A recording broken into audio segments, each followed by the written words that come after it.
স্বাধীনতা, তাহলে যে গালি দিবে তার জিহ্বা ছিঁড়ে ফেলে আমার হাতের স্বাধীনতা। আপনি যদি মনে করেন রাসূলুল্লাহ সাল্লাল্লাহু আলাইহি ওয়াসাল্লামকে গালি দেওয়া এটা তার বাক স্বাধীনতা, তাহলে যে গালি দিবে টান দিয়ে তার চুপ তুলে ফেলে এটা আমার হাতের স্বাধীনতা। ইসলামকে অবমাননা করা আপনি যদি মনে করেন বাক স্বাধীনতা, তাহলে তার কল্লা জমিন থেকে ফেলে দেওয়া এটা মুসলমানদের বাক স্বাধীনতা, এটা মুসলমানদের ইমানের স্বাধীনতা।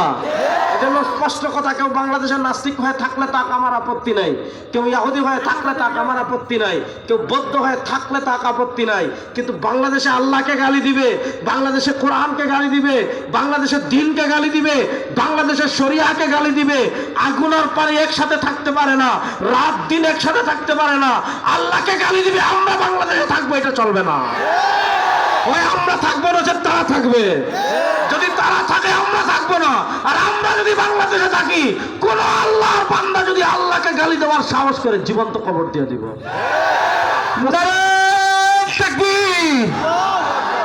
প্রস্তুত আছেন তো যুবকরা? ইনশাআল্লাহ যুবকরা প্রস্তুত আছেন তো? ইনশাআল্লাহ। কেউ নাস্তিক হোক আমার আপত্তি নাই, তোর নাস্তিক হলে তোর কি, তোর আমার কি? আপনি নাস্তিক হবেন নাকি জানোয়ার হবেন, নাকি কুকুর হবেন, নাকি শুয়োর হবেন, নাকি বান্দর হবেন, আপনার ইচ্ছা, যা ইচ্ছা তা হন। আমাদের ট্রান্সজেন্ডার হওয়া তো শুরুই হয়েছে, ট্রান্সজেন্ডার হওয়া শুরু হয়েছে না, যে পুরুষ মহিলা হয়ে যাচ্ছে, মহিলা পুরুষ হয়ে যাচ্ছে।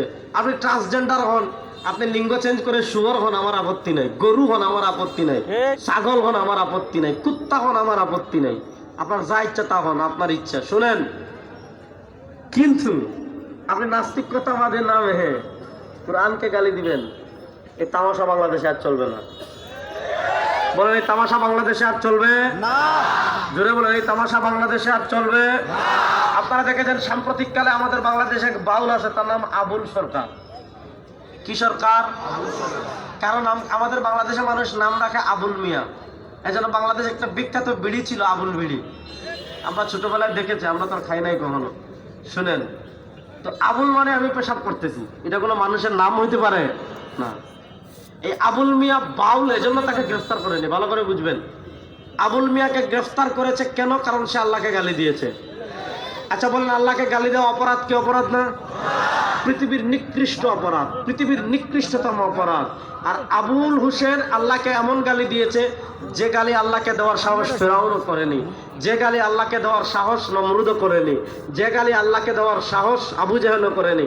আবু জাহেল আল্লাহকে যে গালি দেয়নি, নমরুদ আল্লাহকে যে গালি দেয়নি, ফেরাউন আল্লাহকে যে গালি দেয়নি, এই আবুল হোসেন নামক বাউল এই গালি আল্লাহকে দেওয়ার সাহস করেছে।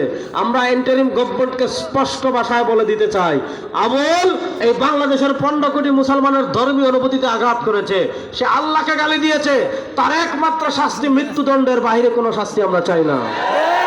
এই দাবির সাথে আপনারা একমত আছেন না নাই? আর শোনেন,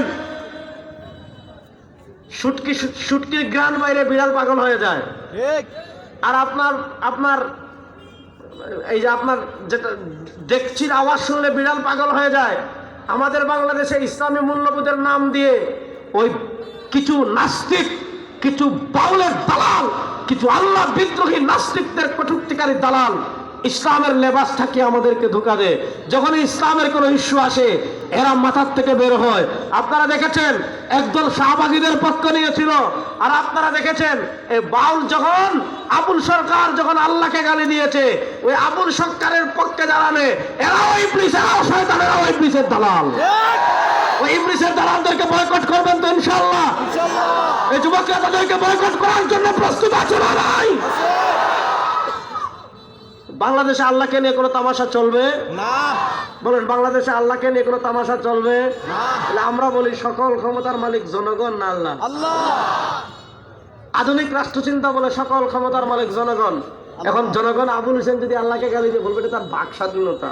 ওই তোমার বাক স্বাধীনতার 14 গোষ্ঠীর মাথা কিনাই আমরা।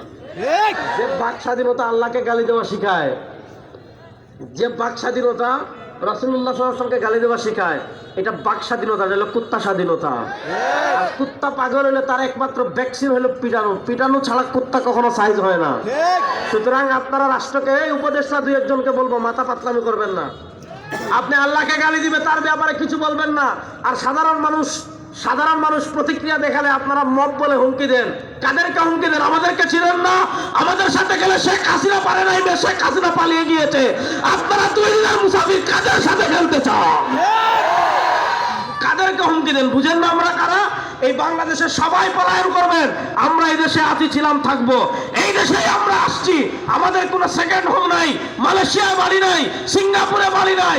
আমরা এই দেশকে ভালোবাসি, ইসলামকে ভালোবাসি, ইসলামকে দালাল করে আমরা এই দেশে ছিলাম।